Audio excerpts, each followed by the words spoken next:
Oi, gente, como vocês estão? Espero que todos vocês estejam bem. Eu sou a professora Ângela Carvalho, de Língua Portuguesa, e hoje essa aula é para o 6º ano sobre fábulas. Nós vamos entender um pouquinho sobre a estrutura desses gêneros. Vamos comigo? Retomando o desafio da aula anterior, eu pedi para que vocês contassem uma história, ou alguma que a gente já tivesse visto em nossas aulas, ou outra que do seu agrado, para contar para o seu parente, né? Seu pai, seu irmão, sua mãe, ou até mesmo um vizinho, com todo cuidado.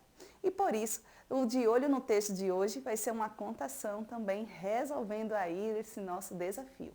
Nós estamos aí, como a imagem já diz, o texto A Raposa e as Uvas, de Esopo. Vamos lá? A Raposa e as Uvas. Uma raposa morta de fome, de um jejum não intencional, viu ao passar diante de um pomar, penduradas nas ramas de uma viçosa videira, alguns cachos exuberantes de uvas negras e, o mais importante, elas pareciam maduras. Não pensou 2 vezes e, depois de certificar-se que não havia nenhum intruso, ela resolveu colher o seu alimento. Para isso, não poupou esforço e, usando os seus dotes, seus conhecimentos e artifícios, resolveu pegá-las. E, embora estivessem fora do seu alcance, não desistiu sem antes tentar de todas as formas. Desolada, cansada, faminta, com o insucesso, frustrada com o insucesso dessa empreitada, suspirou, deu de ombros e finalmente se deu por vencida. Por fim, deu meia volta e, apesar de desapontada com o seu fracasso, ainda assim saiu se consolando, dizendo: na verdade, olhando agora direitinho, percebo que aquelas uvas estavam, na verdade, verdes e não maduras, como pensei. Moral da história: ao reconhecer as próprias limitações, o homem finalmente se torna capaz de superar a si mesmo. Tá vendo aí como é fácil também poder contar uma história para uma outra pessoa? Fábula é isso, contar uma história. Bom, agora vamos olhar esse texto com toda a atenção para entendermos bem a estrutura. Nós temos o título, como vimos das outras vezes, nós temos aí a raposa e seu objeto de desejo, nós temos a introdução, nós temos o desenvolvimento dessa história, que fica bem no meio, o desfecho, que é o final, e a moral. Toda essa história vai ser chamada de enredo, é o que está aí em vermelho. Observem. O enredo não é o título e nem a moral, é a história toda em si. Toda essa história que eu contei para vocês vai ser chamada em língua portuguesa de enredo. Mas o que tem nesse enredo? Como esse enredo, dentro da narrativa fábula, dentro do gênero fábula, ele é estruturado? Vamos ver. Bom, no enredo nós temos a primeira parte, que geralmente, pelas fábulas serem pequenas, compõe o primeiro parágrafo, no máximo o segundo parágrafo também. Chamamos esse parágrafo de parágrafo introdutório ou introdução. Nele há a apresentação dos personagens, as características desses personagens. E é bom observarmos que, para nomear esses personagens, nós usamos os substantivos em língua portuguesa. Lembra? Substantivo, tudo aquilo que dá nome aos seres. E para caracterizá-los, construir bem esses personagens, nós vamos utilizar os adjetivos, aquelas palavras que caracterizam, dão característica aos nossos personagens. Observe: raposa, substantivo; cachos, substantivo. O que nós temos sobre a raposa? Nós temos aqui uma figura de linguagem morta de fome, que é um exagero, a hipérbole, para trazer a ideia de uma característica chamada faminta. Seria o adjetivo que nós poderíamos utilizar no lugar de morta de fome, o adjetivo faminta. Essa é uma característica dessa raposa, ela está faminta. E ela observa, com essa fome, cachos, que é o nosso substantivo aí, é o objeto de desejo dessa raposa. E vai dizer que não são simples cachos de uva, eles são exuberantes, elas são negras, elas estão maduras. E por fim, algo muito importante nessa introdução é o que nós vemos aqui bem no final, o eixo motivador dessa história.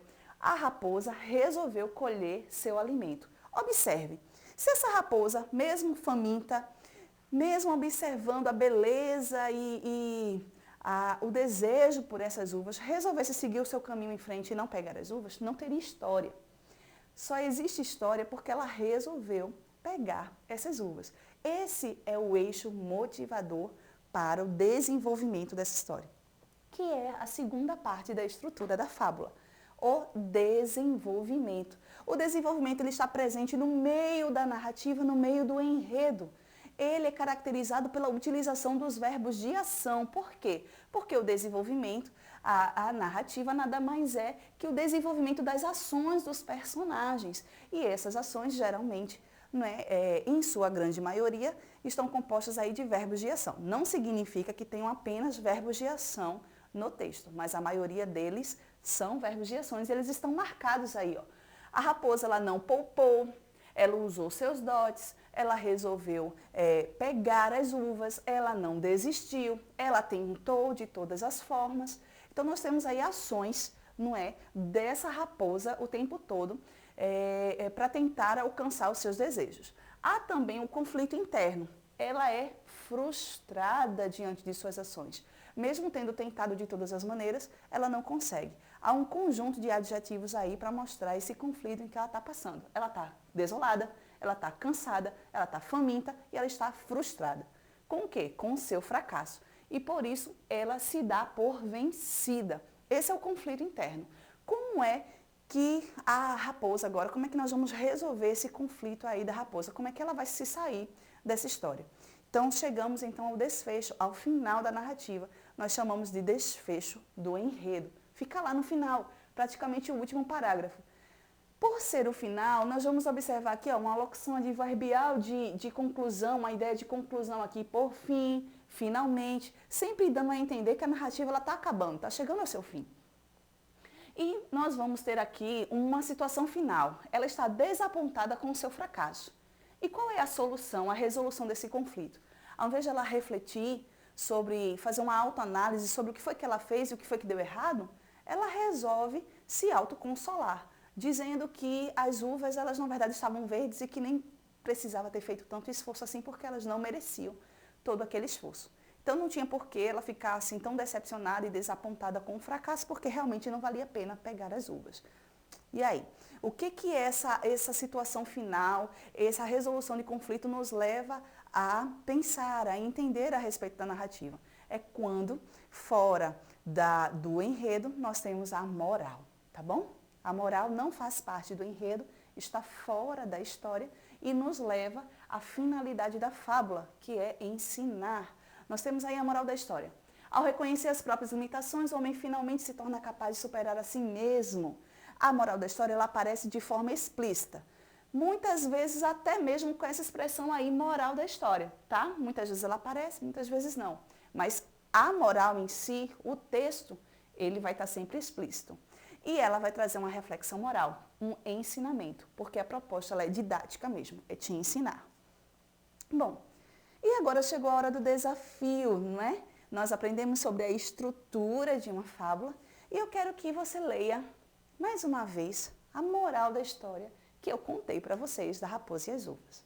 Ao reconhecer as próprias limitações, o homem finalmente se torna capaz de superar a si mesmo.